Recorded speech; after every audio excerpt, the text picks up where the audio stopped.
جد الحسن والحسین أبي القاسم محمد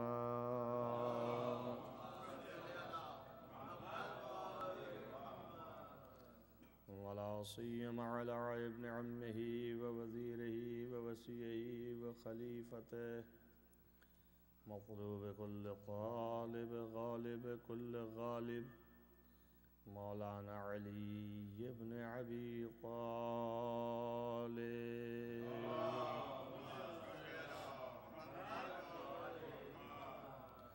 على آله الطيبين الطاهرين المعصومين المظلومين الذين أذهب الله عنهم الرجس وطهرهم تطهيرا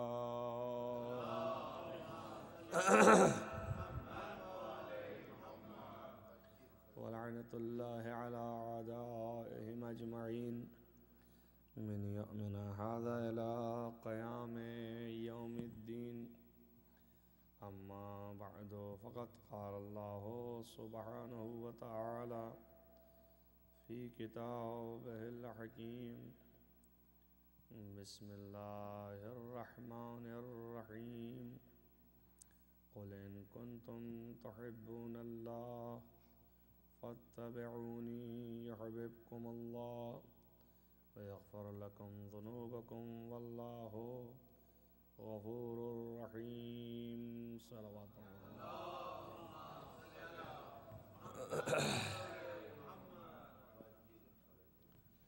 ارشاد رب العزت ہے کہ اے پیغمبر ان مسلمانوں سے کہو کہ اگر اللہ سے محبت رکھتے ہو تو پھر میری پیروی کرو، اللہ بھی تم سے محبت کرے گا اور تمہارے گناہوں کو بخش دے گا. اللہ سب سے زیادہ گناہ بخشنے والا ہے اور وہی رحمت کرنے والا ہے. یہ آیہ کریمہ پر اس عنوان سے کہ حقیقت دین محبت ہے اور محبت کے علاوہ کوئی اور چیز دین نہیں بن سکتی. امام علیہ السلام کی اس فرمائش کے مطابق کہ جو چھٹے امام نے ارشاد فرمایا یا ہمچنین پانچویں امام نے کہ حل الدین الا الحب، کیا دین سوائے محبت کے کوئی اور چیز ہے؟ اس کے تحت میں اس آیت پر آپ کے سامنے میں نے یہ 4 مجلسیں تمام کی اور یہ 5ویں مجلس ہے. اس کے بعد بھی سلسلہ جاری ہے. جیسا مومنین کا استقبال نظر آئے تو اس لیے کہ الحمدللہ عزاداری اس قدر ہوئی ہے لگتا ہے دل بھر گیا لوگوں کا. ایک صلوات پڑھیں محمد علیہ.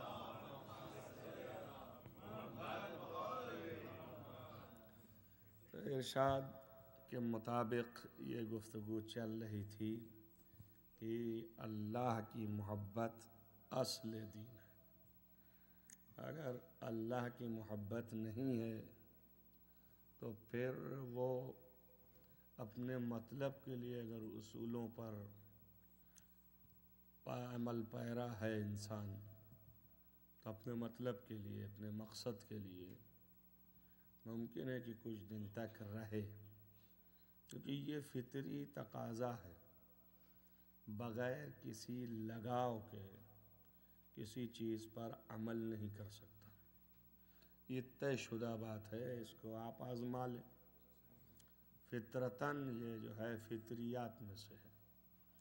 چونکہ فطریات میں سے ہے لہذا وہ انسان جو اللہ سے محبت نہ بھی کرتا ہوگا تو اس کو جس مقصد کے لیے اس کے قانون سمجھ میں آئیں گے اس مقصد کے حصول کے لیے قانون کو اپنا لے گا. فطرت کا تقاضا ہی یہی ہے کہ جب تک کہ کوئی لگاؤ نہ پیدا ہو اس وقت تک عمل نہیں سرزد ہو سکتا. تو بہرحال اللہ بھی خالق فطرت ہے. وہ یہ جانتا ہے کہ بغیر لگاؤ کے نہیں ہوگا، تو دعوت دی کہ بھئی ہمارے اصولوں پر چلنے کے لیے تمہیں ہماری محبت اختیار کرو، تمہاری فطری لگاؤ جو ہے وہ ہماری ذات سے پیدا کرو، بجائے اس مقصد کے حصول کے لیے، اس مقصد کے حصول کے لیے، اس پرپس کے لیے، اس پرپس کے لیے آپ اس کے سامنے اس کے سامنے جھک رہے ہیں کہ جو وقتی ان کے پاس چیزیں ہیں ممکن ہے وہ انہی کے لیے گھٹ جائے اور آپ تک نہ پہنچ سکے، پھر آپ کی آنکھیں کھلی کی کھلی رہ جائیں۔ تو ایسے سے لو لگاؤ کہ جس کے یہاں ذرہ برابر نقص اور کمی کا تصور ہی نہ ہو، آپ کو اطمینان بھی رہے اس کے پاس نہ گھٹنے والا ہے اور نہ اس کے پاس تمام ہونے والا ہے۔ تو اس سے اگر تم لگاؤ پیدا کرو گے اور اس کے اصول کے مطابق چلو گے تو تمہاری زندگی کامیاب و کامران رہے گی۔ اسی کامیابی اور کامرانی کا نام دین اسلام ہے۔ ایک صلوات پڑھیں محمد والا۔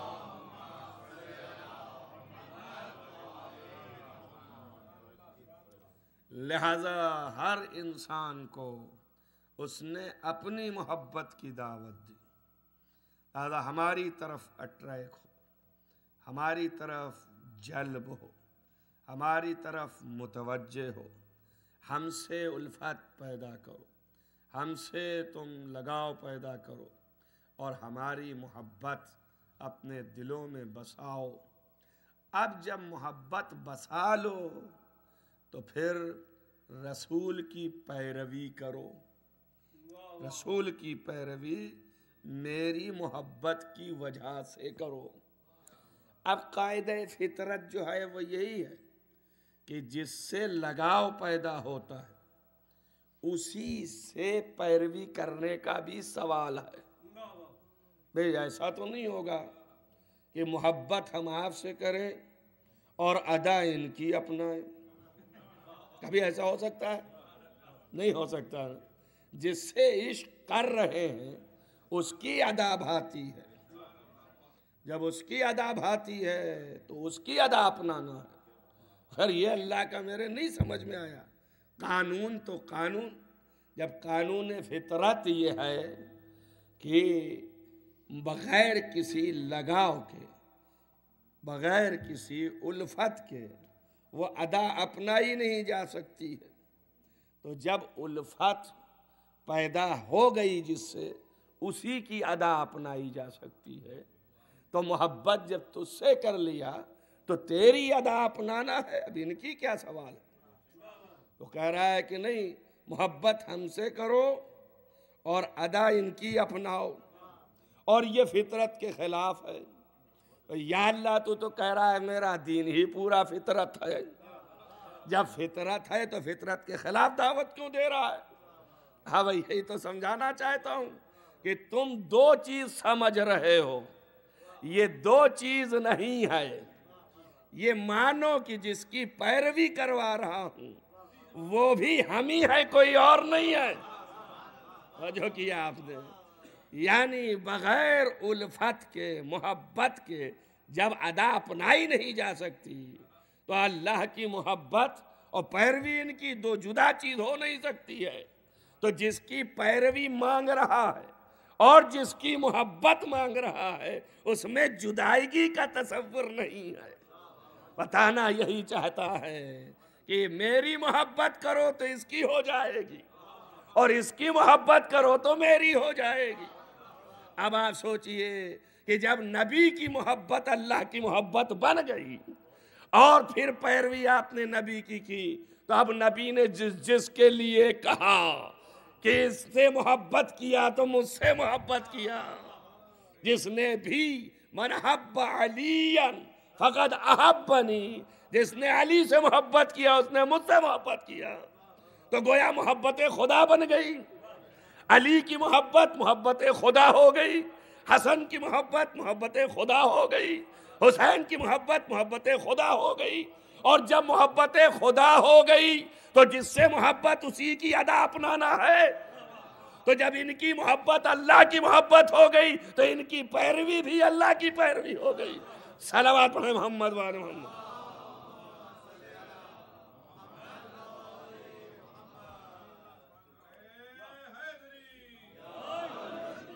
ایک صلوات اور پڑھیں محمد وآل محمد.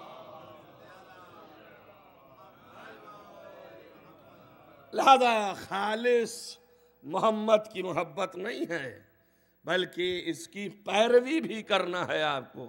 اور کس لیے اس کی پیروی کی جائے؟ اس کی پیروی گویا خدا کی پیروی ہوگی. کیوں ایسا کیا جائے؟ اس لیے کہ یہ اپنے سے کچھ کرتا ہی نہیں اور اپنے سے کچھ کہتا ہی نہیں. قرآن اس کے لیے جگہ جگہ پر اعلان کر رہا ہے. یعنی قرآن کو کیوں شاہد میں لاتے ہیں؟ اس لیے کہ اللہ کا کلام ہے. یعنی اللہ اعلان کر رہا ہے اس کی پیروی کرو. اس لیے کہ یہ جو کچھ بھی کرتا ہے میرے کہنے سے کرتا ہے. جو کچھ بھی بولتا ہے میرے کہنے سے بولتا ہے. اور آزما کے دیکھو, تمہارا دل چاہے کہ یہ بلوا لو اپنے من کی تو ہم جانے. پورے طول تاریخ محمد میں آپ کہیں ایک ایونٹس ایسا دکھائیے کہ کسی بشر نے اپنے مطلب کی رسول سے بلوا لی ہو. کہیں آپ دکھائیے. پوری تاریخ میں چیلنج ہے یہاں سے وہاں تک. آپ پوری تاریخ رسول کا مطالعہ کیجئے اور ایک ایونٹس لے آئیے کہ یہاں رسول اللہ نے اپنے سے کر دیا ہے. جو مسلمانوں کو شک بھی ہوا کہ یہ آپ کی طرف سے ہے کہ اللہ کی طرف سے ہے, تو اللہ نے فوراً پروف کیا کہ یہ اللہ کی طرف سے ہے. کیا کہ نہیں کیا؟ یہ اسی لیے کیا ہے. اب سمجھ میں آیا نا آپ کو کہ غدیر کس بات کی ضمانت لیتا ہے؟ نہ تنہا یہی کہ مولائیت کی بات ہے بلکہ رسالت کے عمل کی خدائی ہونے کی ضمانت لیتا ہے غدیر. صلوات پڑھیں محمد وآل محمد.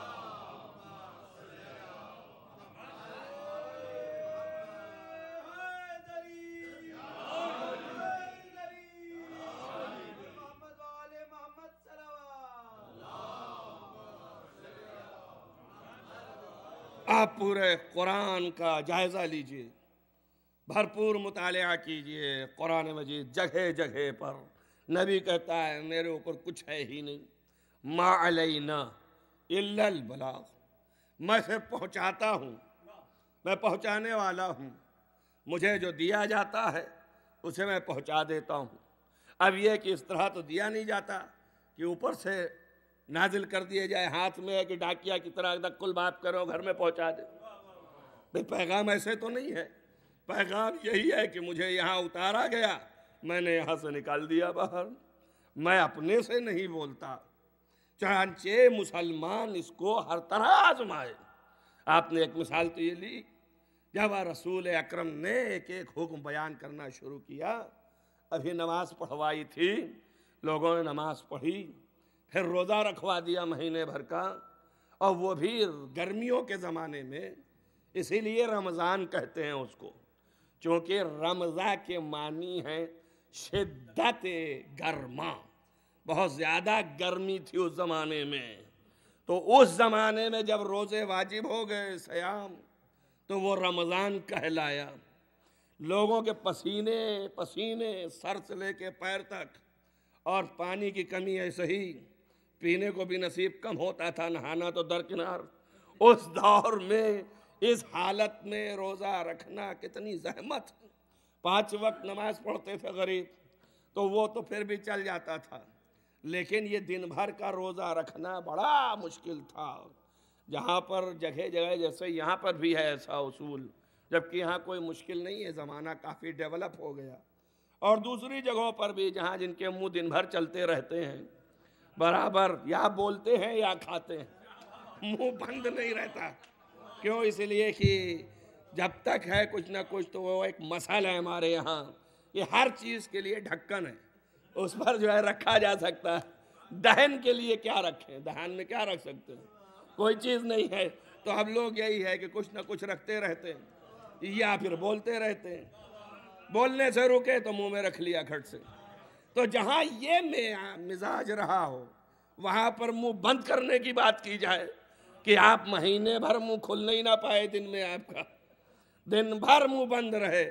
بند رہنے کے معنی یہ ہے کہ کھا سکتے نہیں آپ، اور بولنے میں اتنی احتیاط ہو ورنہ روزہ ٹوٹ جائے گا۔ تو دونوں طرح سے بند ہے نا، نہ غیبت کر سکتا ہے، نہ کچھ ڈانٹ سکتا ہے، نہ بگڑ سکتا ہے، اور نہ ہی کھا سکتا ہے۔ بالکل سے مکفل کر دیا رسول اللہ نے، تو ایک زحمت کا۔ اب اس کے بعد رسول اللہ نے یہ بھی فرما دیا کہ بھائی اب جتنا تم نے دن بھر روزہ رکھ کر کے اور پسینہ بہا کر کے کمایا تھا، اس میں سے 40واں حصہ بھی عنایت کرو۔ اب وہ اور مشکل کہ اتنی زحمتوں کے بعد میں نے کسی طرح سے کچھ جمع کیا، آذو کا تو اس میں کہہ رہے ہیں اب زکوٰۃ بھی دیجیے۔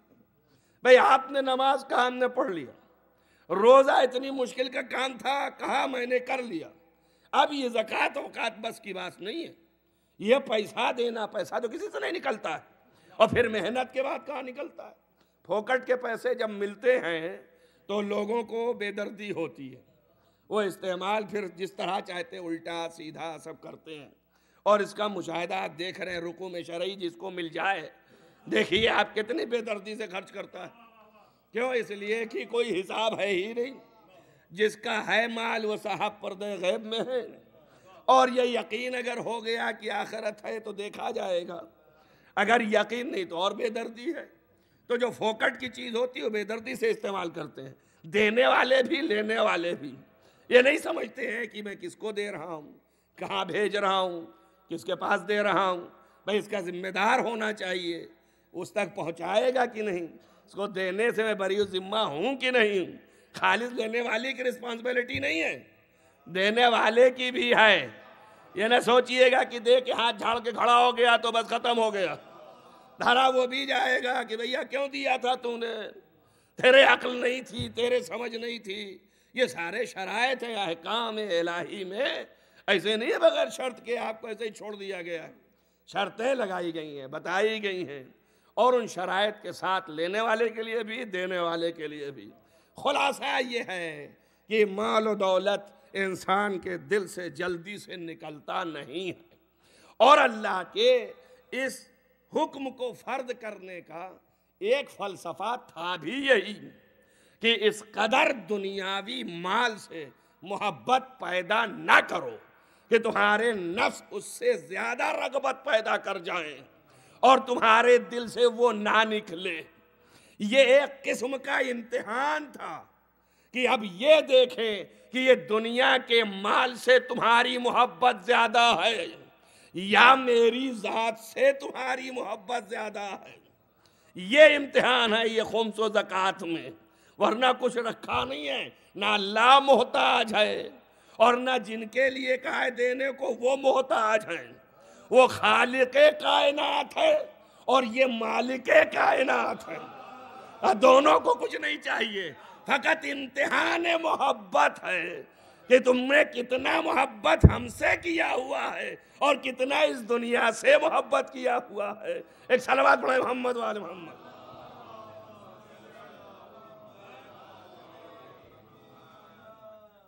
احکامات کی حکمتیں ہیں، اس کی علتیں ہیں، اس کے وجوہات ہیں، جو کہ حکمت واقعیہ ہیں کہ جو اللہ کی طرف سے معصومین نے بیان فرمایا ہے اور ہم تک پہنچا ہے، اطمینان ہے۔ ان علتوں پر ہم بحثیں کرتے ہیں، اسی کے بیس پر قانون جو ڈھلا ہوا ہے دوسرے قانون کو ملاتے ہیں۔ الغرض یہ ہے کہ یہ قانون میں ایک یہ بھی قانون آیا کہ صاحب آپ نے دولت دیجئے، اس میں سے اتنے % دیجئے، اتنے حصہ دے دیجئے، نکالیے۔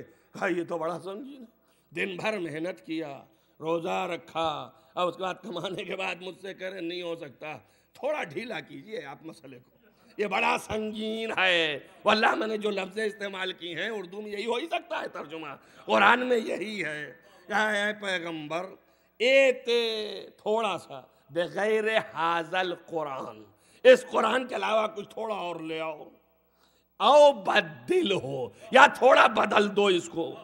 توجہ کریں آپ، اس قرآن کے علاوہ سناؤ، اور یا نہیں سنا سکتے ہو تو اسی کو بدل کے سناؤ۔ تو جو کر رہے ہیں کیا جو ہے مطالبہ ہے نبی سے، مانگ رہے ہیں کہ یا تو یہی قرآن کو تھوڑا سا آپ جو ہے اس کے علاوہ لے آئیے، اگر علاوہ نہیں تو اسی کو بدل کے لے آئیے، اسی کے جملے میں ادھر سے ادھر کر دیجئے۔ سمجھ رہے ہیں آپ یہ کون لوگ کہہ رہے ہیں؟ یہ کفار جو مسلمان ہو گئے، کافر نہیں کہہ رہے قرآن بدل دو۔ میری بات سمجھے میں کیا کہہ رہا ہوں؟ کافر نہیں کہہ رہے کہ قرآن بدل دو، وہ تو پہلے ہی سے کہہ رہے ہیں تم کو نبی نہیں مانتے ہیں۔ نبی نہ ماننے کا انکار کیا ہے، مگر قرآن دیکھ کے چپ کے چلے گئے، بدلنے کا دعویٰ نہیں کیا۔ کس نے کہا بدلنے کے لیے؟ مسلمان نے کہا یہ تھوڑا سا اس کو بدلو، اگر ہو سکے تو اس کے علاوہ لے آؤ، اور علاوہ نہیں لا سکتے ہو تو بدل ہو، تھوڑا سا اس کو بدل دو، اس کو تھوڑا بدلو، تم بدل کے لے آؤ۔ یعنی ان کے ذہنوں میں یہ قرآن اتنا زیادہ وزنی تھا کہ برداشت نہیں کر پا رہے تھے، چاہ رہے تھے اس کو بدلو۔ قرآن کے بدلنے کا نام تحریف ہے، توجہ کیا آپ نے؟ تو اس کے معنی یہ ہوئے کہ عہد پیغمبر میں ہی تحریف قرآن کا مشن چل چکا تھا۔ صلوات پڑھیں محمد وآل محمد۔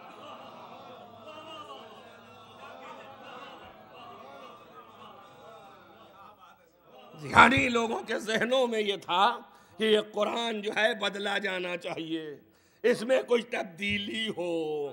آباء و اجداد کے افکار ہیں جو آج بھی اسی میں مچل رہے ہیں کہ کیسے کریں کہ اس کو بدل دیں، کہیں سے تبدیلی آ جائے۔ تو اب سوچئے آپ جو مسلمان اتنا زیادہ بے چین رہا ہو کہ یہ قرآن بدلا جائے، اس میں تبدیلی ہو، کچھ احکام اس کے ادھر سے ادھر ہوں، تو جب اسے خود حکم آیا ہوگا اور جب اس کا اقتدار خود اس کے ہاتھ میں آیا ہوگا تو جہاں سے جو حکم چاہے بدل دیا ہوگا۔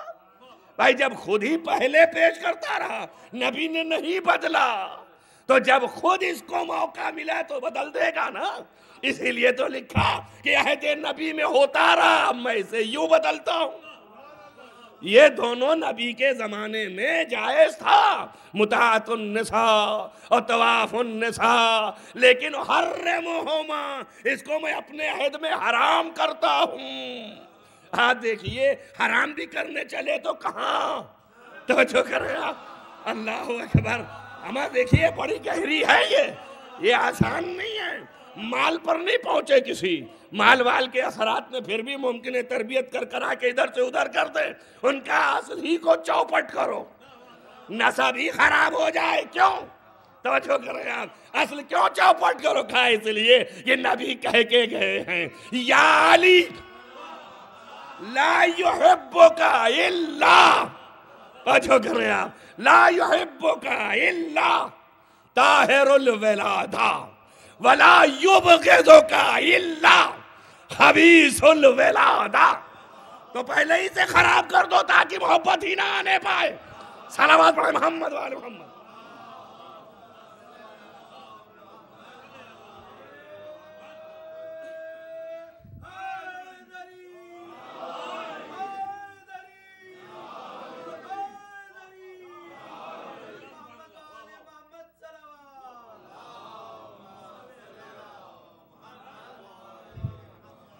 تو کہا کہ اس میں بدل دیجئے کچھ، اس کو گھٹا دیجئے کچھ۔ اب اللہ کی مصلحتیں دیکھیے کہ کیوں اللہ نے کہا کہ اسی کی پیروی کرنا۔ یہ جواب یہاں سے آیا، اس نے کہا قل، اب ان سے کہہ دو جو کہہ رہے ہیں گھٹانے بڑھانے بدلنے کو، کہ ما تلقاء من نفسی، یہ میرے نفس کی جانب سے نہیں ہے، یہ اللہ نے دیا ہے، میں تو اسے اپنی طرف سے نہیں کہہ سکتا ہوں۔ جو کچھ بھی ہے وہ اللہ کی جانب سے ہے، یہ جو بھی اللہ نے دیا ہے میں اسے پہنچا رہا ہوں، میں پہنچانے کے علاوہ کچھ نہیں رکھتا ہوں۔ یعنی آپ دیکھیں احکام کی تبدیلی میں پیشکش کیا تو نبی نے کہا کہ میں بدل نہیں سکتا۔ آپ دیکھیں پورا ایک ہے اصول دین اور ایک ہے فروع دین۔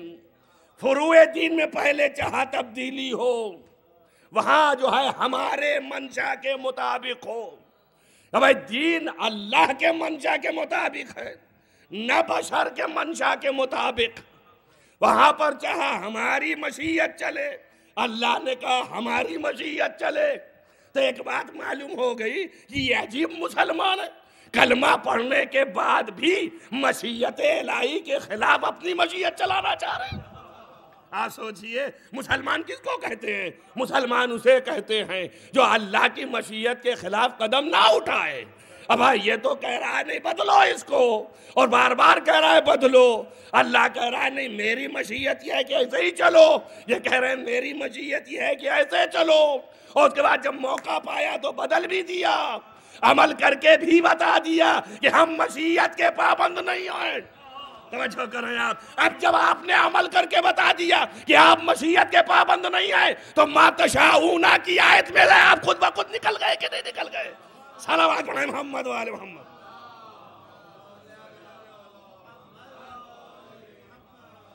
بھائی اگر امت زور لگا کے لے آتی کہ نہیں یہ تو امت کے لیے ہے، مسلمانوں کے لیے ہے، کہ ما تشاؤون، اے مسلمانوں تم نہیں چاہتے مگر وہی چاہتے ہو جو اللہ چاہتا ہے، تو اگر وہی چاہتے جو اللہ چاہتا ہے تو یہاں بدلنے کی بات کیسے آ گئی؟ اس کا مطلب یہ ہے جو اللہ چاہ رہا ہے وہ نہیں چاہ رہے، تو بدلنے کے لیے آپ کی عرضی لگانا یہ بات کی دلیل ہے کہ مشیت خدا کے خلاف ہیں آپ۔ توجہ کریں آپ، اور موقع پا جانے کے بعد حکم کو بدلوا دینا یہ عمل بتا رہا ہے کہ مشیت کے مخالف ہی ہیں۔ توجہ کریں آپ، ایک جگہ پر خواہش تھی، دوسری جگہ پر مخالفت ظاہر ہو گئی، تو آپ ڈھونڈیے ہے کون جو مشیت کے مطابق ہے، جس کے سامنے جب فروع دین آیا تو اس نے کہا شک نہیں ہے، جو آپ نے کہا وہ کیے دیتا ہوں۔ آپ نے کہا نماز پڑھیے، نماز پڑھ لیا۔ آپ نے کہا روزہ رکھیے، روزہ رکھ رہا ہوں۔ آپ نے کہا زکوٰۃ دیجئے، زکوٰۃ بھی دے رہا ہوں۔ ارے بھائی ایسی ویسی زکوٰۃ نہیں دیا، نماز کی حالت میں بھی زکوٰۃ دینے لگا۔ اب بتائیے مطابق وسیع ہے مشیت کی نہیں ہے؟ اور روزہ بھی ایسا ویسا نہیں رکھا، ایسا رکھا کہ روٹیاں بھی دے رہا ہے، روزہ بھی رکھتا جا رہا ہے۔ صلوات پڑھیں محمد وآل محمد۔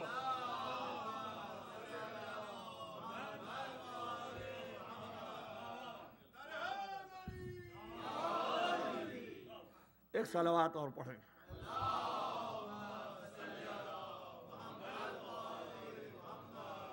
بس کے معنی یہ ہے کہ یہ اپنی بھرپور طریقے سے تعریف کر رہے ہیں کہ ہم مشیت کے پابند ہیں، اور وہ اپنی تعریف کر رہے ہیں کہ ہم مشیت کے پابند نہیں ہیں۔ یعنی اصحاب پیغمبر میں اور بزم پیغمبر میں دو گروہ تھے، ایک گروہ تھا جو مشیت الہی کا پابند تھا، اور ایک گروہ تھا جو مشیت الہی کا مخالف تھا۔ توجہ کریں آپ، اب بعد نبی ہم اگر پیروی کرنا چاہیں تو کس کی پیروی کریں؟ جو مشیت کے مخالف تھا اس کی کہ جو مشیت کے موافق تھا اس کی؟ آپ ہی بتائیے کس کی پیروی کریں؟ تو اب ظاہر کھلا ہوا مسئلہ ہے نا کہ مشیت کے مخالف والے کی اگر پیروی کیے تو جو مشیت کے مخالف کے رہنے کی جگہ ہے وہاں چلے جائیں گے، اور مشیت کے موافق کی پیروی کیے تو جہاں اس کی جگہ ہے وہاں چلے جائیں گے۔ تو اب وہاں جا کے بانٹنے کی ضرورت نہیں ہے۔ اللہ اکبر، یہی پیروی کرتے جائیے، جگہ اپنی طے کرتے چلے جائیے، وہاں بانٹنے کی ضرورت نہیں ہے۔ تو اب یہیں سے پتا چلا کہ جنت دلانے والا کون ہے اور جہنم لے جانے والا کون ہے۔ صلوات پڑھیں محمد وآل محمد۔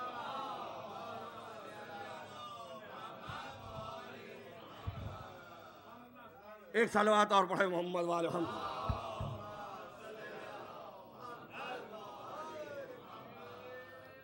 آپ دیکھیں لہذا روشن ہے، بالکل واضح ہے بالکل کہ یہ عظمت کسی کے پاس نہیں ہے سوائے ان کے کہ جن کی ذات کو اپنی ذات سے اللہ نے متصل کر دیا۔ فرق اتنا ہے کہ ذات خدا نے جو لامحدود تھا وہ ارادہ و مشیت اپنی بنا کے ظاہر شخصی حالت میں بھیج دیا کہ تمہیں اگر میری مشیت اور میرے ارادے کا مطالعہ مشاہدہ کرنا ہے تو ان کو دیکھتے جاؤ، میری مشیت پہچانتے جاؤ، ان کو دیکھتے جاؤ اور میرا ارادہ جانتے جاؤ، اسی ارادے کے مطابق رہنا۔ اگر ایسا نہ ہوتا تو اس دن کی رات کی مجلس میں کہا نا کہ کبھی نبی نہ کہتا اللہم ادھر الحق ایسو دار علی، حق کو ادھر پھیر دے جدھر علی پھرتا چلا جائے۔ جہاں جہاں مشیت الہی جائے گی وہیں وہیں حق بھی چلا جائے گا۔ صلوات پڑھیں محمد وآل محمد۔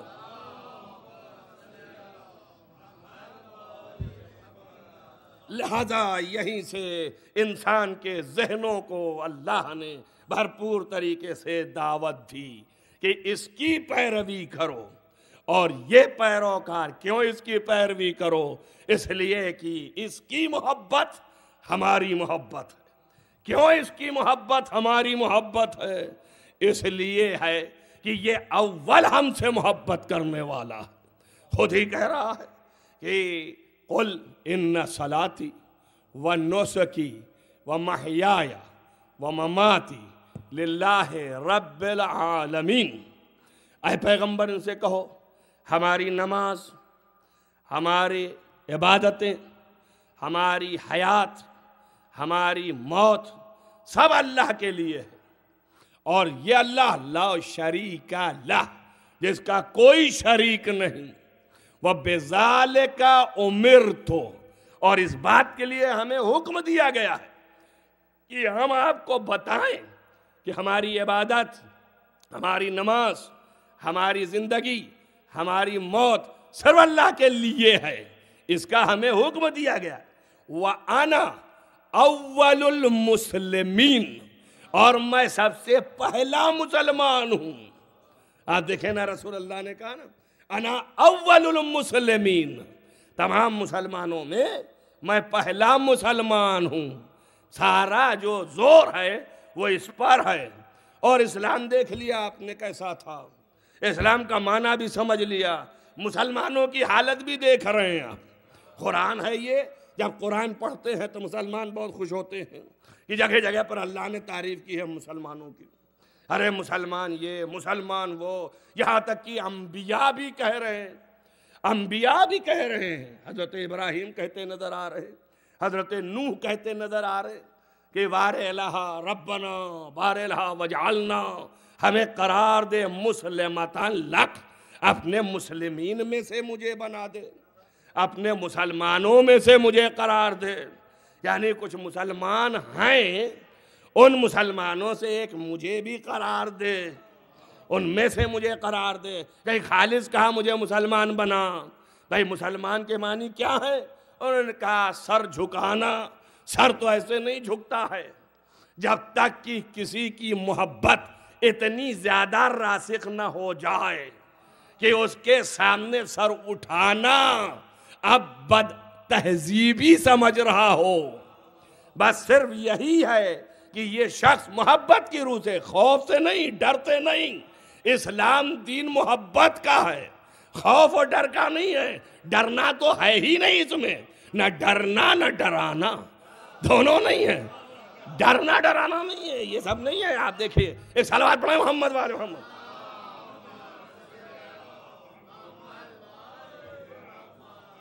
بھئی اگر اللہ سے آپ ڈرنے لگیں گے تو پھر اللہ سے محبت کیا کریں گے؟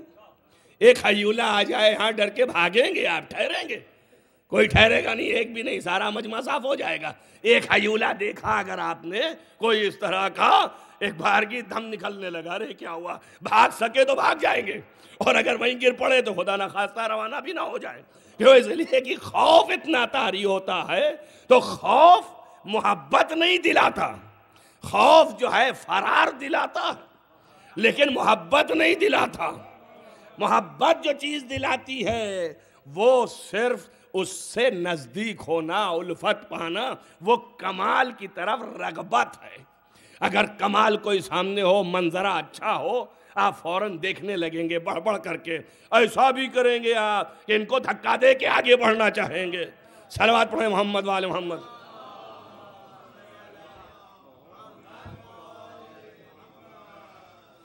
تو آپ یہ چاہیں گے کہ بھائی یہ کمال ہے اور اس کمال کو دیکھنا چاہیے، یہ چیز راغب ہے اور اچھی ہے، حسین ہے، جمیل ہے۔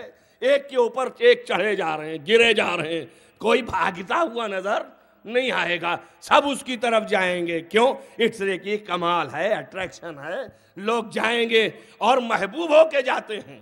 اور بعض کے لیے جو کہتے ہیں کریزی ہو گئے، دیوانگی آ گئی، ارے بھائی دیوانگی عشق میں آتی ہے، جب اتنا زیادہ پسند ہو جاتا ہے تو پھر دیوانہ بن جاتا ہے، پھر اس کو کچھ سجھائی ہی نہیں دیتا ہے، سوائے اس کے کچھ نہیں نظر آتا ہے۔ ہوتا ہے کہ نہیں ہوتا ہے؟ فطرت بنائی اللہ نے، فطرت میں رکھ دیا ہے، تو اب جانتا ہے کہ کمال ہی پسند کیا جاتا ہے، تو وہ کمال ہی کے ذریعے سے آپ جو ہے اٹریکٹ ہوں گے۔ تو ظاہر ہے کہ محض کمال ہے، تو اب جو دوسرا نمونہ اپنے لیے بنا رہا ہے وہ نمونہ بھی کمال ہی کا ہونا چاہیے، نقص نہیں ہونا چاہیے، ورنہ نفرت پیدا ہو جائے گی۔ یہ سبب ہوا کہ معصوم بنایا اس کو تاکہ نفرت کے قابل نہ رہے، اور کمال سے بھر دیا تاکہ سارے لوگ اٹریکٹ رہیں، سب ادھر ہی دیکھتے رہیں، اسی کی طرف متوجہ رہیں۔ وہاں حسن یوسف کوئی حسن اس طرح کا نہیں تھا، یہ کمال الہی ظاہر ہو رہا تھا پیشانی یوسف پر۔ تو سوچو کہ جو کسی صاحب کمال کے بدلے ایسا بنایا گیا کہ کائنات اس کے حسن میں محو ہو گئی، تو جو اول بنایا گیا ہوگا وہ کتنا با کمال رہا ہوگا۔ صلوات پڑھیں محمد وآل محمد۔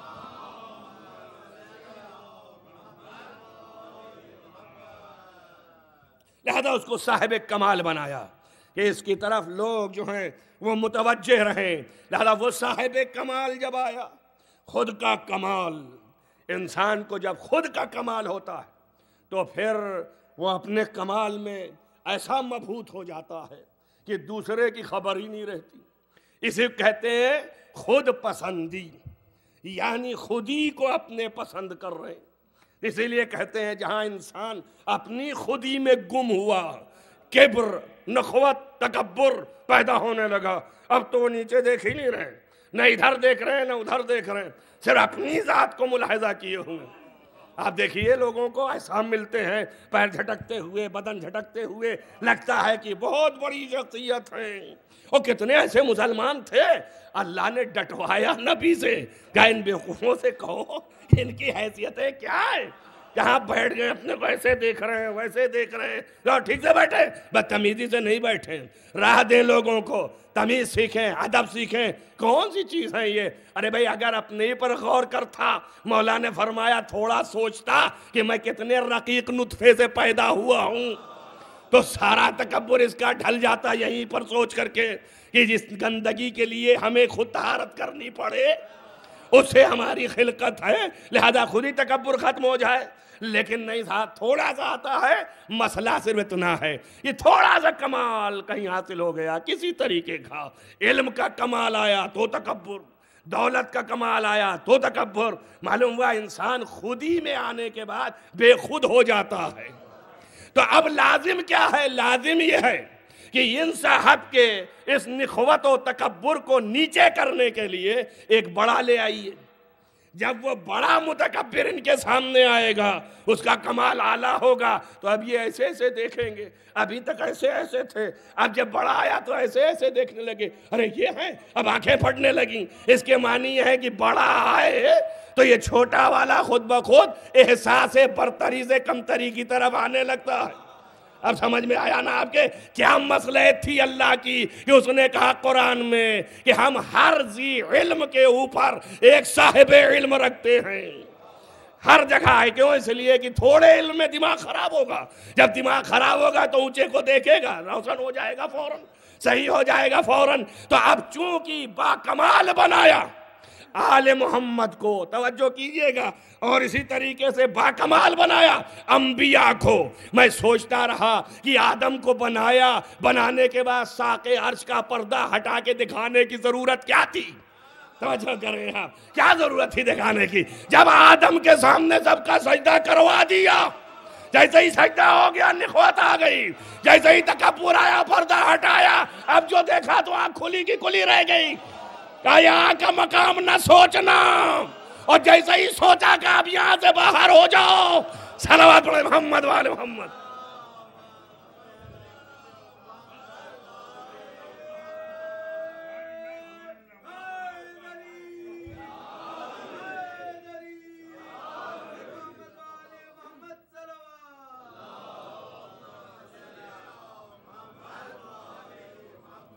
ابراہیم کو اسی طریقے سے کذالک نری ملکوت السماوات والارض، اسی طریقے سے بلایا اور بلا کر کے کائنات کی ساری قوتوں کا مشاہدہ کروایا۔ جیسے ہی مشاہدہ کر لیا عالم دوراں ہو گئے۔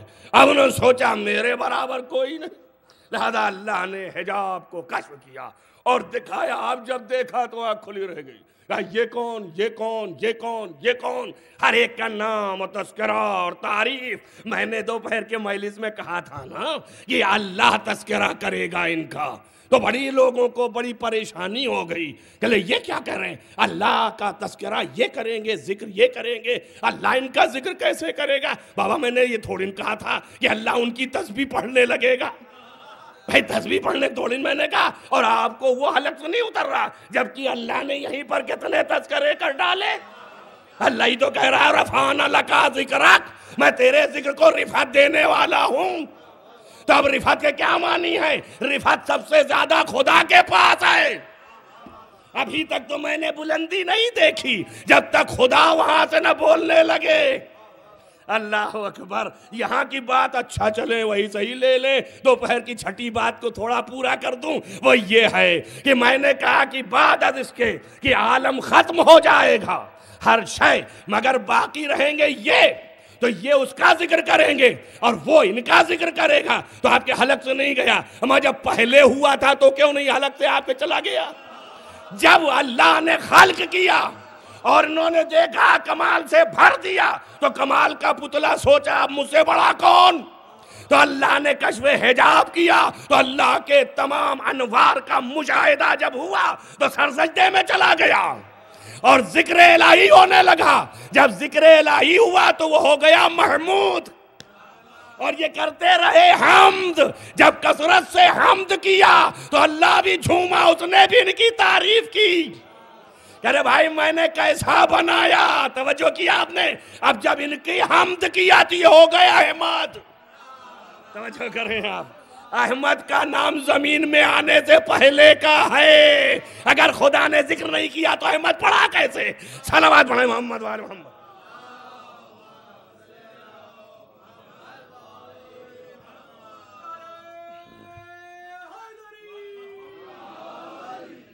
بس معلوم یہ ہوا کہ ذکر خدا پہلے بھی تھا اور آخر میں بھی رہے گا۔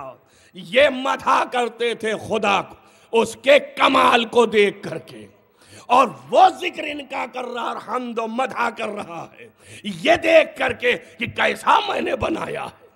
توجہ کریں، اس میں بھی تعریف اسی کی ہے، مگر وہ اپنی قدرت کی جو ہے وہ کمال کو دیکھ کے تعریف کر رہا ہے کہ میں نے کیسا بنایا ہے۔ یہ ایسے ہیں کہ کبھی بھی دنیا میں میرے خلاف گئے ہی نہیں، جس پر اتنا اعتماد ہے ان کے لیے کہا بابا میں تک تو اس کی تعریف کر رہا ہوں، تم بھی اس کی پیروی کرنے لگو۔ توجہ کیا آپ نے؟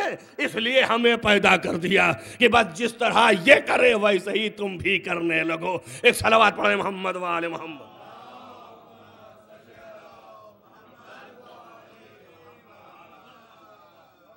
میں پہلا مسلم، اول اول۔ اب جب پہلا مسلم اور حمد کیا، تعریف کیا، بڑی باتیں ہیں آئندہ انشاءاللہ، لیکن اب وقت پورا ہو گیا، لہذا کل اور پھر پرسوں ابھی جو 2-1 مجلسیں ہیں اس میں بھی یہ جاری رہے گا، آپ سنتے رہیے۔ اب جب پہلا بنایا اور پہلا مسلم تو پہلے مسلم کو صحیح راستہ دکھایا نا اس نے؟ اگر نہیں دیکھا تھا تو یہ حمد کیسے کیا؟ کمال کو پہچانا، کمال کا پہچاننا صحیح راستہ، جب صحیح راستہ دیکھ لیا تو حمد کر دیا، جب حمد کر دیا تو نعمتیں نازل ہونے لگی کہ نہیں؟ اب جب نعمت نازل ہوئی تو کائنات میں اول یہ تھا تو اول نعمت اسی کے اوپر رہی ہوگی کہ نہیں ہوگی؟ توجہ کریں. تو اب یہ اہدنا الصراط المستقیم، صراط الذین انعمت، یہ انعمتا کی فہرست میں سب ہوں یا نہ ہوں، یہ اول تو خود ہی موجود ہے نا. توجہ کریں آپ، یہ اول تو موجود ہے نا، یہ تو ہے نا. جب یہ ہے تو نعمت اس پر نازل ہوئی نا. یہ اول ایک تھا نا، یہی نور تھا نا. اب اسی نور کو اللہ نے اتنی ہم دیکھتے دیکھتے اس سے دو کیا، ایک نور علی بن گیا اور ایک نور محمد. جب یہ دو نور ہو گیا تو انعمتا کی فہرست میں دو ہو گئے نا. توجہ کر رہے ہیں آپ. تو بس یہ نعمت جو نازل ہوئی یہ پنجتن مراد ہے، کوئی اور نہیں مراد ہے. صلوات پڑھیں محمد وآل محمد.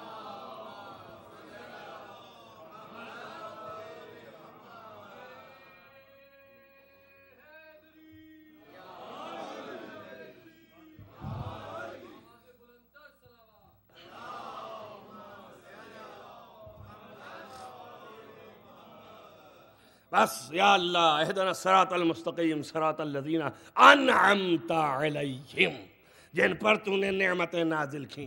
تو کسی پہ کیا کہ نہیں کیا وہ جانے، لیکن ان کے اوپر تو یقینی ہے کہ اول مخلوق اور اس نور پر نعمت نازل کی. اسی نور کے 14 ٹکڑے تو سب پر نعمت نازل ہوئی. انعمت علیہم یعنی یہ سارے لوگ جو تھے جن پر تو نے نعمت نازل کی. اب غیر المغضوب کون ہوگا؟ بھائی نعمت جب نازل ہوگی تو اس کے مقابلے میں غصہ جو آئے تو نعمت کے خلاف ہے. تو جن پر نعمت نازل کی ان کے دشمنوں سے مغضوب ہو گیا. توجہ کریں آپ، ان کے دشمنوں سے غضبناک ہو گیا. جب غضبناک ہو گیا تو یہ سب مغضوب ہو گئے. تو بس مراد یہ ہے کہ آل محمد کا راستہ دکھا دے اور ان کے دشمنوں کے راستے سے بچا لے. صلوات پڑھیں محمد وآل محمد.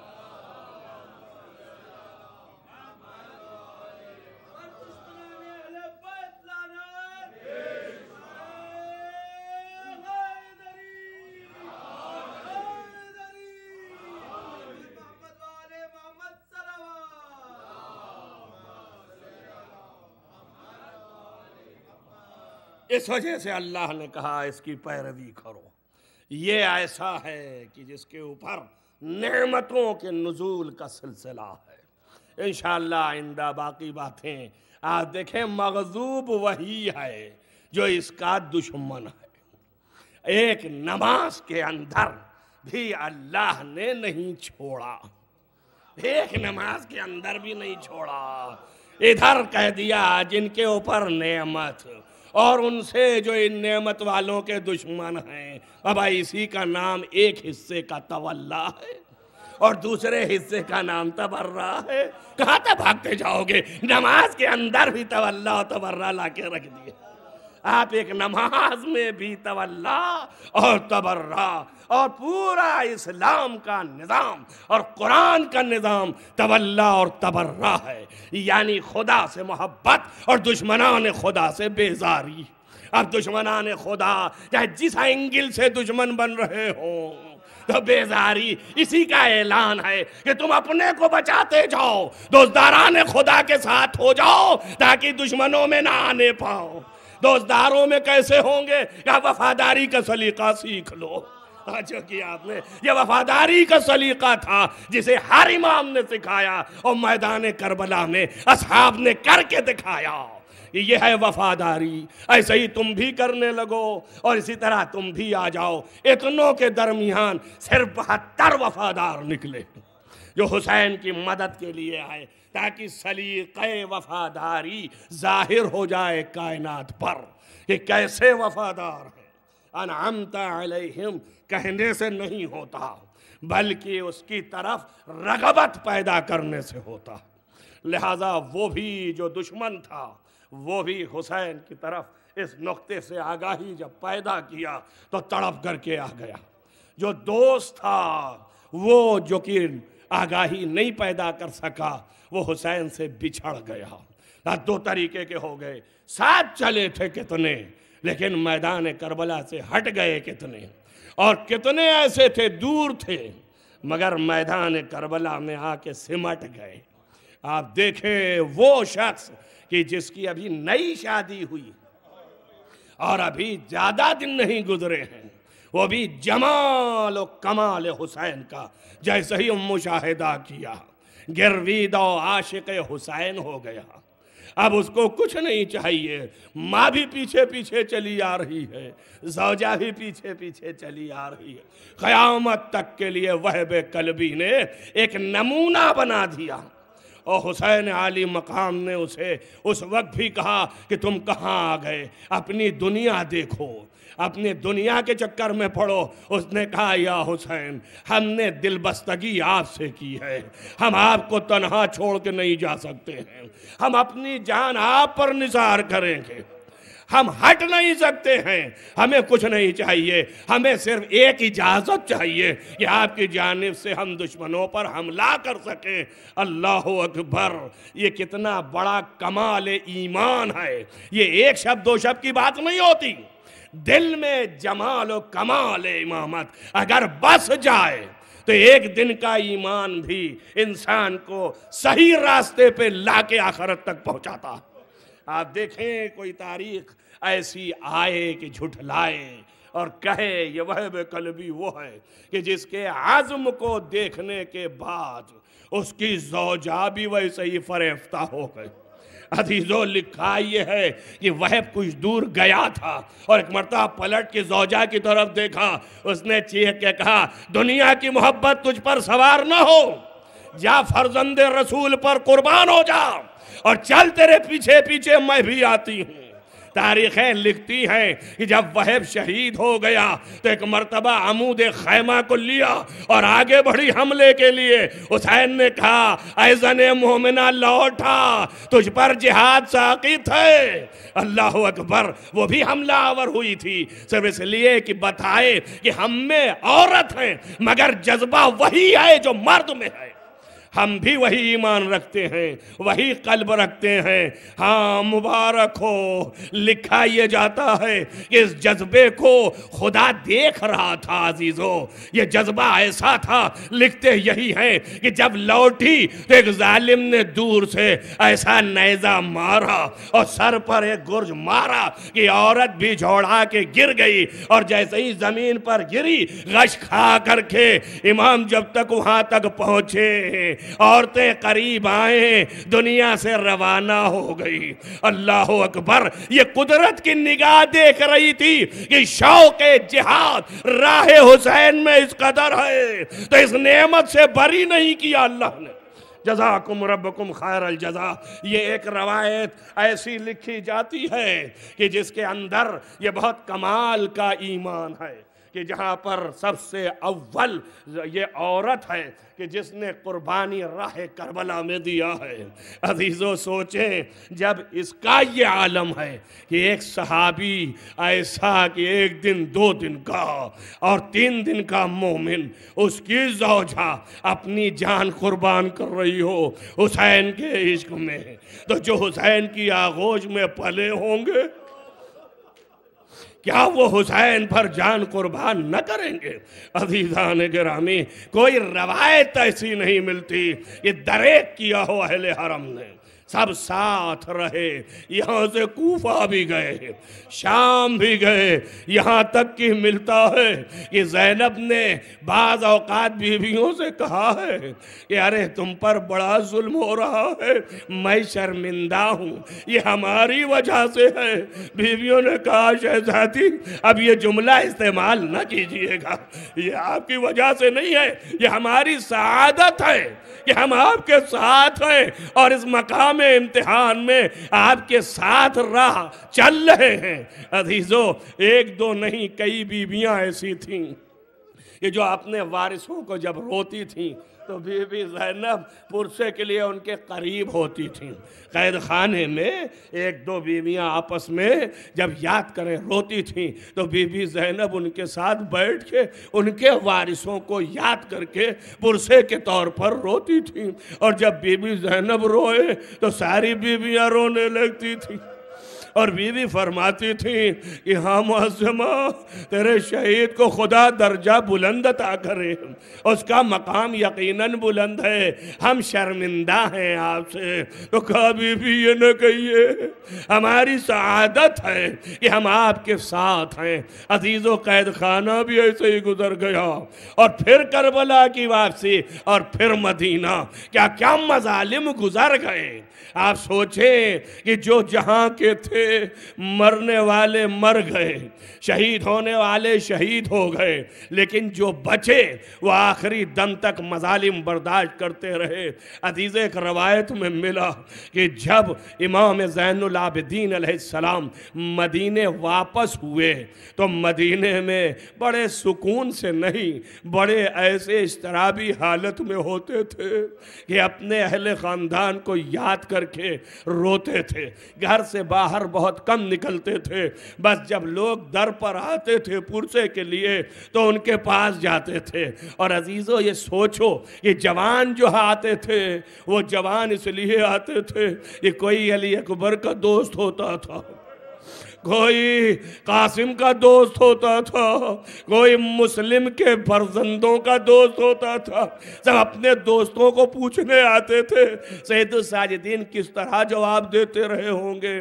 عزیزو لکھا یہ ہے کہ بہت دنوں کے بعد ابھی مختار کا خروج ہوا تھا کہ منہال پہنچتے ہیں، یہ دیکھتے ہیں سید الساجدین ایک پھٹا کپڑا اپنے سر پر ڈالے ہوئے ہیں اور اپنے گھر میں بیٹھے ہوئے ہیں، ایک کرتا پہنے ہوئے ہیں، یہ کرتا قدم تک ہے، اور اس کرتے کو دیکھ کر کے منہال نے جب اجازت لی اندر داخل ہوئے تو اس شکل میں دیکھا اور دیکھ کے بیٹھ گئے، سلام کیا، سلام کے بعد پوچھا مولا آپ کی کیا حالت ہے، آپ روتے ہوئے آنکھوں سے آنسو جاری ہیں۔